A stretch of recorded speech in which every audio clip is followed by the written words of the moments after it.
प्यारे विद्यार्थियों नमस्कार। कोचिंग वाला के ऑनलाइन प्लेटफॉर्म पर आपका हार्दिक स्वागत है। हम पढ़ रहे हैं आर्थिक समीक्षा। मैं आपका दोस्त अर्जुन आपके लिए लेकर आया हूँ आर्थिक समीक्षा राजस्थान 2021-22 और उसकी पूरी श्रृंखला। अभी तक के वीडियो में हमने पढ़ा इसका पहला चैप्टर और इसका दूसरा चैप्टर कृषि और उससे संबंधित क्षेत्र। अब हम पढ़ रहे हैं दूसरे चैप्टर का दूसरा भाग कृषि और संबंधित क्षेत्र और उससे संबंधित सारी राज्य सरकार द्वारा चलाई गई योजनाएं और कार्यक्रम। तो आइए पढ़ते हैं। आप बैठिएगा अपने पास पेन और कॉपी लेकर के। जितने भी नोट्स होंगे आप शॉर्ट नोट्स बनाते रहिए, साथ साथ आपको रिवीजन में वो शॉर्ट नोट्स बहुत मदद करने वाले हैं। देखिए आर्थिक समीक्षा 2021-22 अध्याय 2 कृषि एवं संबंध क्षेत्र। हम इसका पार्ट 1 पहले पढ़ चुके हैं।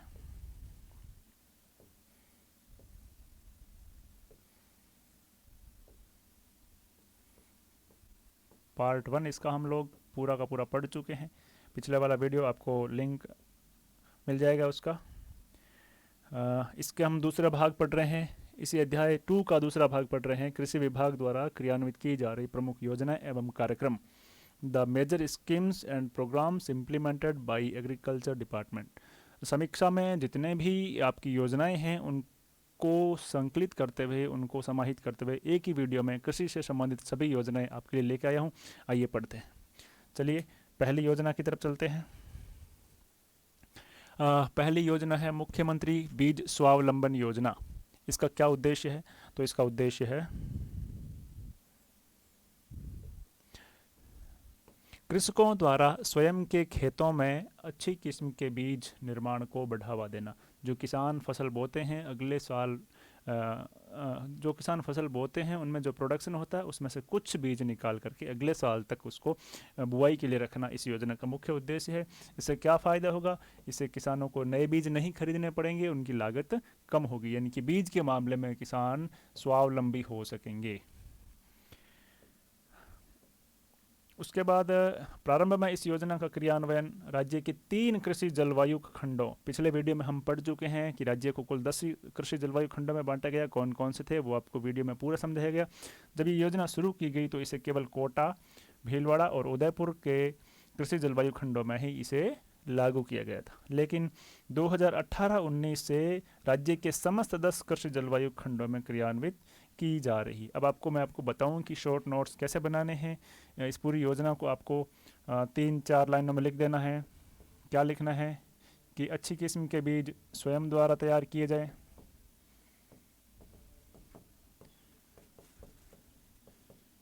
अच्छी किस्म के बीज स्वयं तैयार करना। वैसे यह योजना के नाम से भी पता चलता है।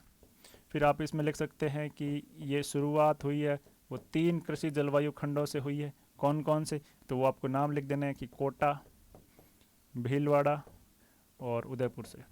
और इसके बाद अगला लिखना है कि 2018-19 से ये राज्य के सभी 10 कृषि जलवायु खंडों में हो गई है। इस तरह से आपको इनके शॉर्ट नोट्स आप साइड में बनाते रहिए और इनका मैक्सिमम टाइम रिवीजन करते रहिए। ये आपकी परीक्षा में बहुत मदद करने वाला है।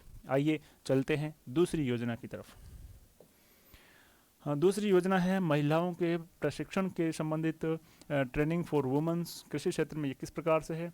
तो इस योजना के अंतर्गत ग्राम पंचायत स्तर पर, पंचायत राज के 3 स्तर होते हैं, उसमें से सबसे नीचे वाला ग्राम पंचायत स्तर पर, उस स्तर पर महिला कृषकों हेतु 1 दिवसीय प्रशिक्षण, 1 दिन की ट्रेनिंग का आयोजन किया जाता है। महिला प्रशिक्षण के तहत जो भी महिलाएं किसान हैं उनकी ट्रेनिंग के लिए ग्राम पंचायत स्तर पर 1 दिन का प्रशिक्षण इस योजना के तहत किया जाता है तथा महिला कृषकों को उन्नत कृषि तकनीक की जानकारी इस ट्रेनिंग में दी जाती है। अब इसके लिए क्या प्रावधान है कि प्रत्येक ग्राम पंचायत स्तर पर 30 महिलाओं के प्रशिक्षण के लिए 3,000 रुपये की सहायता राशि भी सरकार द्वारा इस योजना के तहत प्रदान की जाती है। ये देने का भी प्रावधान है। तो आपको देखो ग्राम पंचायत स्तर पर महिलाओं के लिए 1 दिवसीय प्रशिक्षण, उन्हें कृषि की उन्नत तकनीक की जानकारी देना, उसके लिए 30 महिलाएं प्रत्येक ग्राम पंचायत स्तर पर और उसके लिए प्रोत्साहन राशि 3,000 रुपये। तो आपको की डाटा लिखने हैं। महिला प्रशिक्षण से आपको पता है। अब आपको इसके बाद लिखना है ग्राम पंचायत स्तर पर।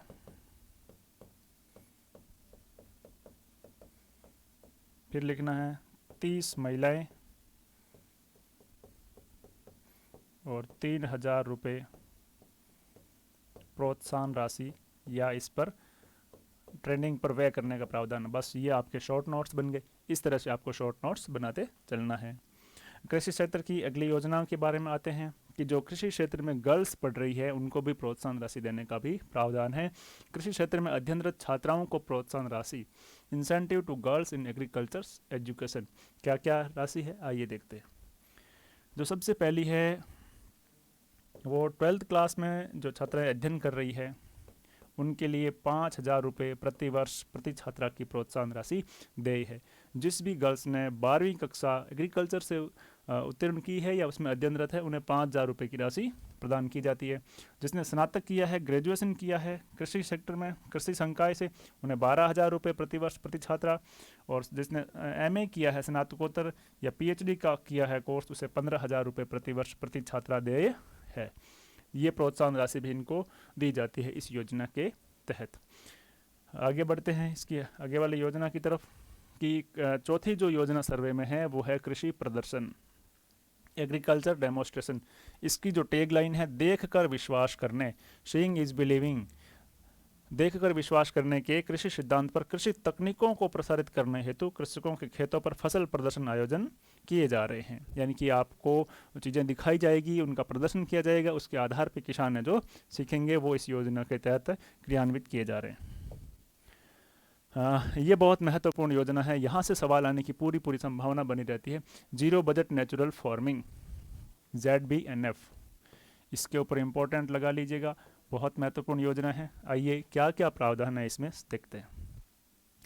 इस योजना की जो शुरुआत है वो 2019-20 के बजट में की गई थी और इसे पायलट प्रोजेक्ट के रूप में राज्य के 3 जिले टोंक, सिरोही और बांसवाड़ा, इन 3 जिलों में पायलट प्रोजेक्ट के रूप में राज्य में बजट 2019-20 से ये योजना शुरू की गई थी। जीरो बजट नेचुरल फार्मिंग की जो टैगलाइन है वो है खेती में जान तो सशक्त किसान। ऑपरेशन यहाँ से अच्छे तरह से बन सकता है कि निम्न में से कौन सी जीरो बजट नेचुरल फार्मिंग की टैगलाइन है। देखकर विश्वास करना जो पिछले वाले की थी, अब इसमें है खेती में जान तो सशक्त किसान। फिर 19-20 में ये शुरू हुई, 20-21 में इसको 3 जिलों से बढ़ा करके 15 जिलों में कर दिया। कौन कौन से 15 जिले? टोंक, सिरोही और बांसवाड़ा पहले से थे ही, उसके अलावा अजमेर, अलवर, बारां, झालावाड़, भीलवाड़ा, उदयपुर, सीकर, नागौर, बाड़मेर, चूरू, जैसलमेर, हनुमानगढ़ में इसे अगले साल इसको क्रियान्वित कर दिया गया। अब देखिए जीरो बजट नेचुरल फार्मिंग का उद्देश्य क्या है। इसका मुख्य उद्देश्य है जैविक खेती को बढ़ावा देना। जैविक खेती क्या होती है? ऑर्गेनिक फार्मिंग वो होती है जिसमें रासायनिक खादों का न्यूनतम प्रयोग किया जाता है और जो गोबर की खाद है या अपने प्राकृतिक रूप से जो खाद है उसका अधिकतम प्रयोग किया जाता है। तो ये जो योजना है ये उसी पर ही बल देती है।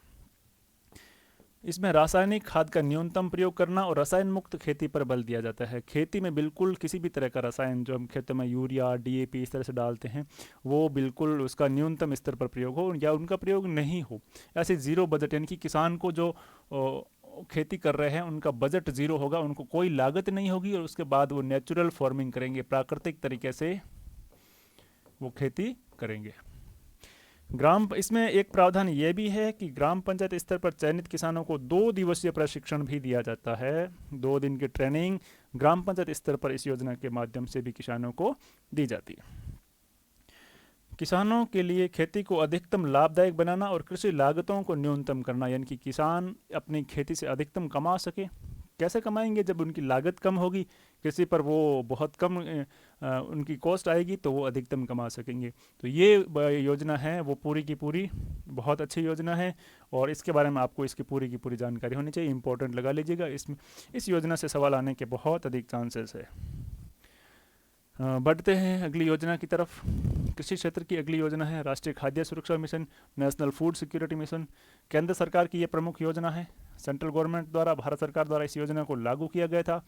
केंद्रीय सरकार द्वारा केंद्र प्रवर्तित योजना के रूप में वर्ष 2007-8 से राज्य में गेहूं एवं दलहन पर राष्ट्रीय खाद्य सुरक्षा मिशन प्रारंभ किया गया। अब इसकी जो फंडिंग है, वित्त पोषण है, वो 60% केंद्र सरकार द्वारा की जाती है।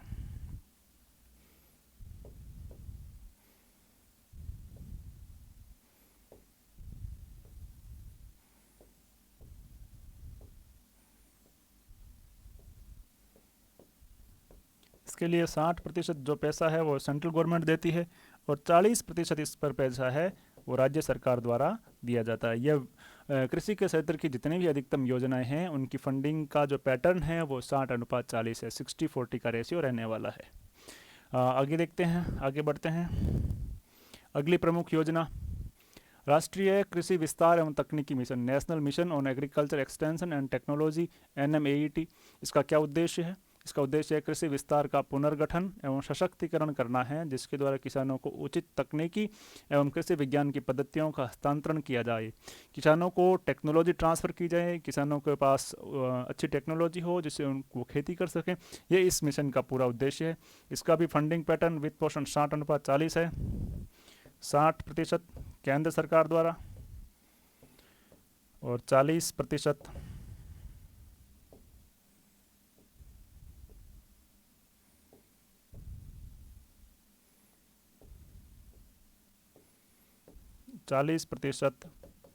राज्य सरकार द्वारा इसका जो है फंडिंग की जाती है। अब इसके अंतर्गत 4 उपमिशन कार्यरत है। कौन कौन से 4 उपमिशन हैं आइए देखते हैं।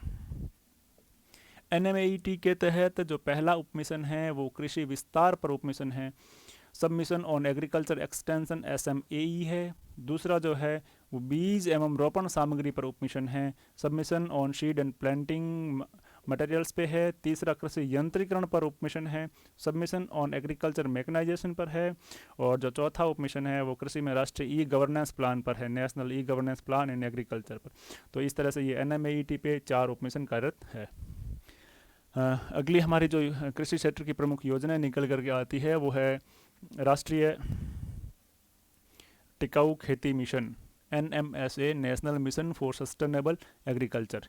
इस योजना में क्या है कि कुछ पहले से योजनाएं चल रही थी, उनको कुछ मिला करके और उनका बेहतर क्रियान्वयन के लिए एक योजनाएं लाई गई है। वो कौन कौन सी योजना देखिए। पूर्व में संचालित योजनाओं, पहली जो योजना थी पूर्व में संचालित, उसमें पहली योजना है राष्ट्रीय सूक्ष्म सिंचाई मिशन। दूसरी जो योजना है वो है राष्ट्रीय जैविक खेती परियोजना। तीसरी जो योजना है राष्ट्रीय मृदा स्वास्थ्य एवं उर्वरता प्रबंधन परियोजना। तथा चौथी जो योजना थी वर्षा आधारित क्षेत्र विकास कार्यक्रम, जलवायु परिवर्तन को केंद्रित करते हुए पुनर्गठित कर एक नया कार्यक्रम राष्ट्रीय टिकाऊ खेती मिशन क्रियान्वित किया जा रहा है। तो पहले 4 योजनाएं चल रही थी, उनको एक कर दिया गया और उसके बाद जो है राष्ट्रीय टिकाऊ खेती मिशन शुरू किया गया। इसके भी फंडिंग पैटर्न 60:40, 60% केंद्र सरकार द्वारा और 40% स्टेट गवर्नमेंट द्वारा।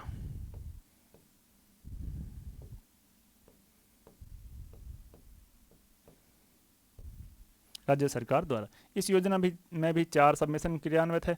पहला है वर्षा आधारित क्षेत्र विकास, RAD, रेनफेड एरिया डेवलपमेंट। दूसरा मृदा स्वास्थ्य प्रबंधन एवं मृदा स्वास्थ्य card, soil health management and soil health card.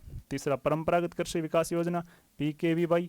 और चौथा कृषि वानिकी पर उपमिशन, SMAF, submission on agro forestry. यहाँ से सीधा सीधा सवाल कि ये बन सकता है कि कौन सा निम्न में से राष्ट्रीय टिकाऊ खेती का सबमिशन नहीं है या इनमें से कौन सा है। तो आपको एक बार इन चारों के नाम अच्छे से याद होने चाहिए। आप चाहें तो इसका स्क्रीनशॉट ले सकते हैं। हमारी अगली योजना जो इस साल के बजट में दिखाई गई है, इस साल की आर्थिक समीक्षा में लिखी गई है, उसका है राष्ट्रीय कृषि विकास योजना। कृषि एवं श्रमण क्षेत्रों में निवेश में लगातार हो रही कमी, जो इन्वेस्टमेंट है वो कृषि क्षेत्र में लगातार कम होता जा रहा है, उस कमी को देखते हुए केंद्र सरकार ने, सेंट्रल गवर्नमेंट की ये योजना है, वर्ष 2007-08 में कृषि क्षेत्र के लिए योजनाओं को अधिक व्यापक रूप से तैयार करने के लिए राष्ट्रीय कृषि विकास योजना की शुरुआत की है। कृषि के क्षेत्र में जो लगातार इन्वेस्टमेंट कम होता जा रहा है, जो निवेश लगातार घटता जा रहा है, उसको देखते हुए 2007-08 में सेंट्रल गवर्नमेंट ने एक योजना लेके आई कि एग्रीकल्चर सेक्टर से संबंधित जितनी भी योजनाएं हैं वो व्यापक रूप से बहुत अच्छे से काम करे। इसका भी फंडिंग पैटर्न वित्त पोषण 60:40 है, 60 सेंट्रल गवर्नमेंट और 40 राज्य सरकार, स्टेट गवर्नमेंट।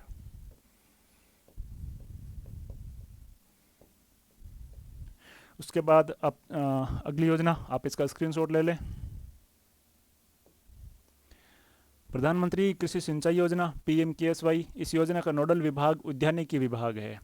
कृषि एवं उद्यानिकी विभाग द्वारा फार्म पॉन्ड, जल हौज एवं डिग्गियों आदि का निर्माण आदि के निर्माण की विभिन्न गतिविधियां क्रियान्वित की जा रही। फार्म होंड, ये अपने फार्म पॉन्ड है, जल होज है, यानी कि जो डिग्गियां हैं पानी को स्टोरेज के लिए, वो बनाई जाती है, फिर उस पानी का इस्तेमाल कृषि के लिए किया जाता है। तो उसमें अनुदान देने की प्रधानमंत्री कृषि सिंचाई योजना है। इसका फंडिंग पैटर्न भी पुरानी तरह 60:40, 60 केंद्र सरकार का परिव्यय और 40 राज्य सरकार का व्यय। इसके बाद आप इसका स्क्रीनशॉट ले लें। अगली योजना की तरफ बढ़ते हैं। राष्ट्रीय बागवानी mission, national horticulture mission, NHM। देखिए, राज्य के चयनित 24 जिलों में यहाँ से प्रश्न बन सकता है कि राष्ट्रीय बागवानी मिशन राज्य के कितने जिलों में चल रहा है। 24 जिलों में जयपुर, अजमेर, अलवर, चित्तौड़गढ़, कोटा, बारां, झालावाड़, जोधपुर, पाली, जालोर, बाड़मेर, नागौर, बांसवाड़ा, टोंक, करौली, सवाई माधोपुर, उदयपुर, डूंगरपुर, भीलवाड़ा, बूंदी, झुंझुनू, सिरोही, जैसलमेर एवं श्रीगंगानगर, इन जिलों में ये राष्ट्रीय बागवानी मिशन चल रहा है। आपको 24 जिले याद नहीं हो तो कोई बात नहीं है, लेकिन ये याद जरूरी होना चाहिए कि NHM जो चल रहा है वो राज्य के कितने जिलों में चल रहा है। अब इसमें काम क्या हो रहा है कि जितने भी उद्यानिकी फसलें हैं, बागवानी की फसलें हैं, जैसे फल है, मसाला है, फूल है, इनकी खेती, इनका क्षेत्रफल बढ़ाना, इनके क्षेत्रफल में वृद्धि करना, इनके उत्पादन बढ़ाना, इनकी उत्पादकता दर में भी वृद्धि करना, ये राष्ट्रीय बागवानी मिशन का प्रमुख उद्देश्य है। आप इसका स्क्रीनशॉट ले लें।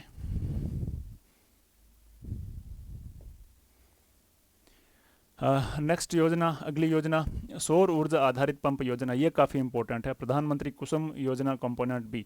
भारत सरकार की ये योजना है, भारत सरकार के नवीन एवं नवीकरणीय ऊर्जा मंत्रालय द्वारा। एक आप ये याद रखिए कि आपको कई बार सवाल आ सकता है कि प्रधानमंत्री कुसुम योजना है, जो कौन सा मंत्रालय इसको क्रियान्वित कर रहा है। वहाँ कृषि मंत्रालय भी आ सकता है, लेकिन नहीं, ये नवीन एवं नवीकरणीय ऊर्जा मंत्रालय द्वारा चलाई गई प्रमुख योजना है। प्रधानमंत्री PM किसान के ऊर्जा U, S सुरक्षा एवं उत्थान U, महाअभियान M, ये मिलाकर के बना आपका कुसुम, PM कुसुम योजना। इसका नाम है PM कुसुम योजना। अब इसमें किसानों को 3 हॉर्स पावर से लेकर के 10 हॉर्स पावर कैपेसिटी के सौर ऊर्जा पंप सेट की स्थापना के प्रावधान के लिए सब्सिडी दी जाती है। अधिकतम 7.5 हॉर्स पावर क्षमता के पंप हेतु सब्सिडी दी है, यानी कि जो सौर ऊर्जा है उसका उत्पादन, आप उसके पंपों का, सौर ऊर्जा आधारित पंपों का उत्पादन है कृषि क्षेत्र में नलकूपों में किया जाए। आप इसका स्क्रीनशॉट ले लें।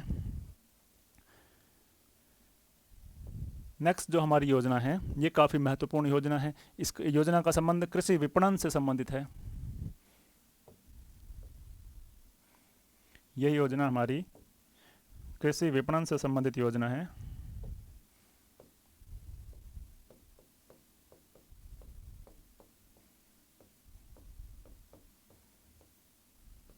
मार्केटिंग से संबंधित योजना है, यानी कि मंडियों में जो लोग काम करते हैं, किसान अपनी उपज बेचने मंडी जाता है। हालांकि अब वो फ्री है कि अपनी उपज कहीं पर भी बेच सकता है, निजी क्षेत्र में भी और पहले भी बाहर भी, मंडियों में भी। लेकिन मंडियों में जाता है तो मंडियों में जो लोग काम करते हैं उनको इस योजना के तहत किस किस प्रकार से फ़ायदा किया गया।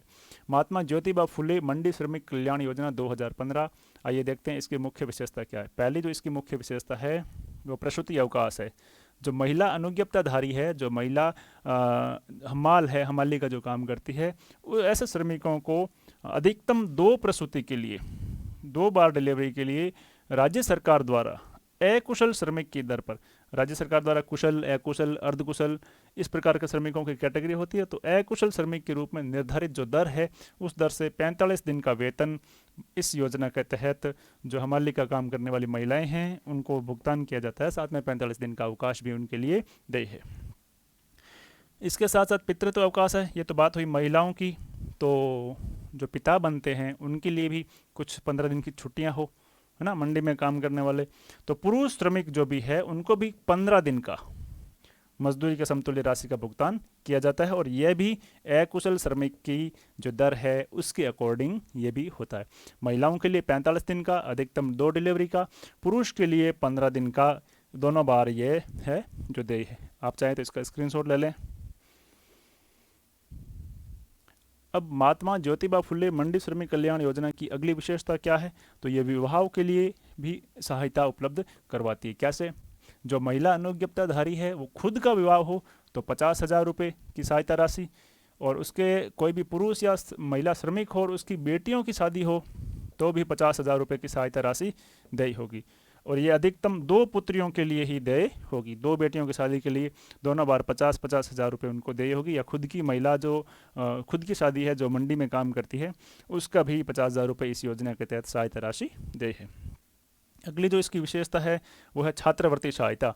मंडी में ऐसे अनुयोग्यताधारी श्रमिक जिसके पुत्र या पुत्री जो 60% या उससे अधिक अंक प्राप्त करे, 60%, 60% या उससे अधिक अंक प्राप्त करें। कितने प्रतिशत? 60। तो इस योजना के अंतर्गत उन्हें छात्रवृत्ति दी जाएगी। आप इसका स्क्रीनशॉट ले लें। ये अभी तक महात्मा ज्योतिबा फुले मंडी कल्याण योजना चल रही है। आगे देखिए, इसकी और एक और सहायता है चिकित्सा सहायता। अनुयोग्यताधारी हमाल, चाहे वो महिला हो चाहे पुरुष हो, उसको गंभीर बीमारी यानी कि यदि उसे कैंसर, हार्ट अटैक, लिवर या किडनी आदि होने की दशा में सरकारी अस्पताल या राज्य सरकार द्वारा प्राधिकृत किसी भी अस्पताल में भर्ती होने पर 20,000 रुपये की राशि है जो चिकित्सा व्यय में प्रतिपूर्ति हेतु दी जाती है, की प्रावधान है। तो मंडी श्रमिक कल्याण की जो योजना है उसमें बहुत सारी है। क्या क्या है? मातृत्व अवकाश है, पितृत्व अवकाश है, खुद की शादी के लिए, बेटियों की शादी के लिए भी दी जाती है। फिर पढ़ाई में स्कॉलरशिप 60% से अधिक आए तो भी दी जाती है। और चिकित्सा सहायता भी उनको 20,000 रुपये की राशि तक की प्रदान की जाती है। आप इसका स्क्रीनशॉट ले लें। हमारी अगली योजना है जो कृषि क्षेत्र की योजना है, अटल भूजल योजना। इसको लागू किया गया था 1 अप्रैल 2020 से। जैसे कि नाम से पता है कि भूजल है, उससे संबंधित यह योजना है। देखिए इसके बारे में, इसकी क्या क्या विशेषताएं हैं, आइए अध्ययन करते हैं।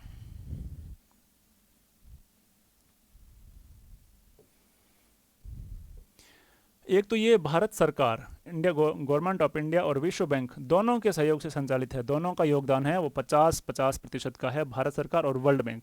ये सवाल आ सकता है कि अटल भूजल योजना किसके सहयोग से चलाई जा रही है? तो ये विश्व बैंक के सहयोग से चलाई जा रही है। देश के 7 राज्यों में ये योजना लागू है। देश के जो 7 राज्य है उनमें यह योजना लागू है। कौन कौन से 7 राज्य हैं?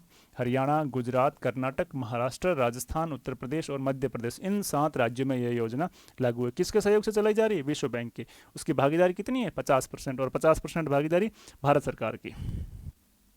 इस योजना का उद्देश्य क्या है कि सामुदायिक भागीदारी के माध्यम से गिरते भूजल स्तर को, जो हमारा भूजल स्तर है वो बहुत गिर रहा है, उस भूजल स्तर के गिरने को रोकना और समुदाय के व्यवहार में पानी के प्रति संवेदनशीलता लाना। यानी कि लोगों को ये जागरूक करना कि पानी हमारे जीवन के लिए कितना महत्वपूर्ण है। इस तरह का काम, और जो भूजल स्तर गिर रहा है उसको रोकना, ये इस योजना के मुख्य उद्देश्य है। ये योजना कब तक चलेगी? तो यह योजना 5 वर्षों के लिए चलेगी, 2020-21 से 2024-25 तक। इस योजना की इस 5 वर्षों में कुल लागत है 5,000 करोड़ रुपए। और राजस्थान के लिए वो 5 वर्षों में 1189.65 करोड़ रुपए, इतना बजट स्वीकृत है। ये पूरे 5 वर्षों के लिए है। और इसमें राजस्थान में क्या काम होगा? तो अटल भूजल योजना के तहत राजस्थान में 17 जिलों की 38 पंचायत समितियों की 1144 ग्राम पंचायतों को चिन्हित किया जाएगा। और इन 1144 ग्राम पंचायत स्तर पर जल सुरक्षा प्लान बनाया जाना प्रस्तावित है। तो यह बहुत महत्वपूर्ण योजना है, इसके बारे में आप बहुत अच्छे से याद करेंगे। इस योजना से संबंधित अगर सवाल आए तो टिपिकल सवाल ये हो सकता है कि अटल भूजल योजना से संबंधित निम्नलिखित में से कौन सा कथन असत्य है? आपको यह दे दिया जाएगा। इसमें से कोई भी एक तथ्य है जो छुपा लिया जाएगा कि ये योजना 2020-21 से 24-25 की जगह आपको 23-24 दे दिया जाएगा, 5 वर्ष की जगह 6 वर्ष दे दिया जाएगा। तो बहुत अच्छे से इसको याद करना है।